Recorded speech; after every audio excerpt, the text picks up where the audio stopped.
Hey guys, I just finished watching The Toxic Avenger. It's one of the best B-horror movies I can see in the last, I would say, 30, 40 years. They used to play it a lot on USA. I don't remember whether I first saw it on Commander USA's Groovy Movies or on USA Up All Night, but I used to watch it a lot when I was a kid, and rewatching it as an adult, it's even funnier because I get so many more jokes that I didn't get when I was a kid. Not only that, on USA, I'm pretty sure they were playing an edited version, and the version I saw today was completely unedited. So it was a lot funnier. And one of the things I really like about B movies is the continuity errors, like when one of the characters does something and then it cuts to the stunt double, and either the stunt double looks nothing like them, or maybe has a different color shoes on. Like and there's a scene where Melvin has brown shoes on, and then for a moment he has red shoes during a stunt, and then it goes back to brown shoes again. I like stuff like that. And then some of the things in Toxic Avenger were really, really funny because the director, Lloyd Kaufman, has zero fucks to give. So he does stuff like have someone come into a Mexican restaurant and point a shotgun at a baby. Which, by the way, the actor who had to film that scene actually quit the movie after that day because he just did not like the idea of pointing a gun at the baby. But that's the type of person that Lloyd Kaufman is. I mean, he has a movie called Poultrygeist Night of the Chicken Dead.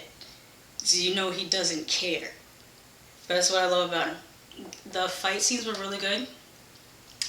When I say really good, I mean for B-movie standards, they were really good. Even the acting, the actors really put their all into it. They overacted enough for you to be really interested.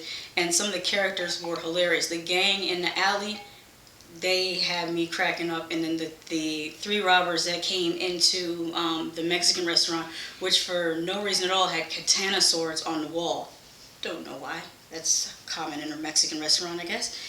But they had a lot of, like I said before, things that don't make any sense. I just said the katana swords. But also one of the characters had sideburns drawn on his face as well as a soul patch.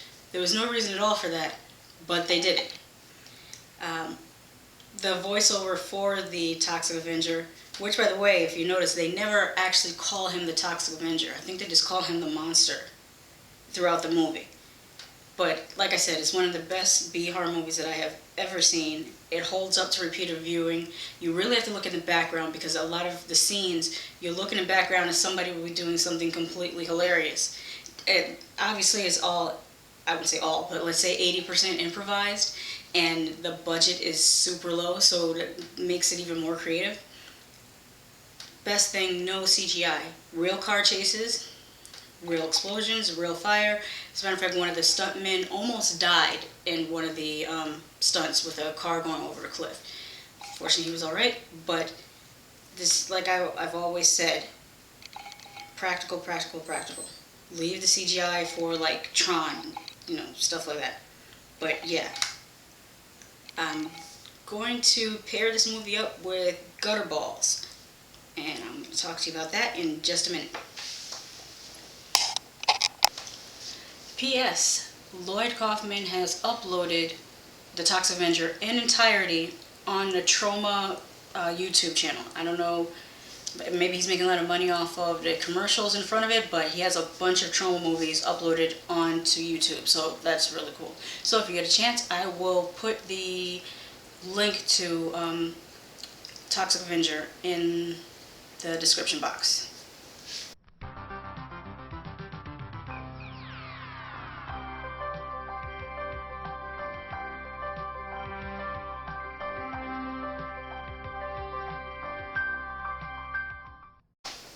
Continuing the theme of DGAF, B-horror movies, is Gutterballs.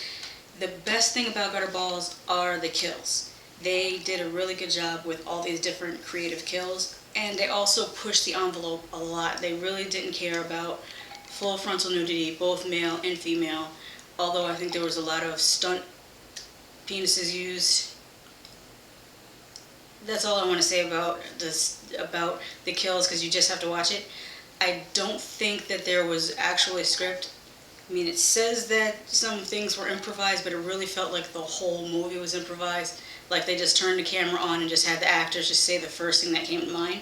The one thing that did bother me about Gutterballs is it looked like they were trying to make it look like an 80s movie, but they failed horribly. And the things that they always get wrong when they try to redo an 80s movie, it's the hair and the shoes, and also the fit of the clothes. They might get 80s clothes, but they always have them too loose on the men. And in the 80s, people wore their clothes relatively tight.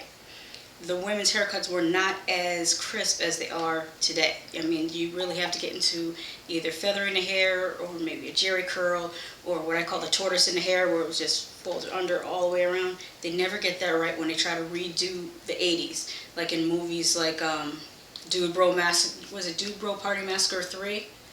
What's another one? Final Girls. They get the 80s wrong, and I don't understand why. They are so much better at getting the 70s look than the 80s look. But aside from that, Gutterballs, very, very funny movie, very gory movie. It's not a good movie by any stretch of the imagination, but it's a lot of fun to watch. So if I were going to pair two movies together to watch as a don't give a fuck B-horror movie night, it would be the Toxic Avenger and Gutterballs.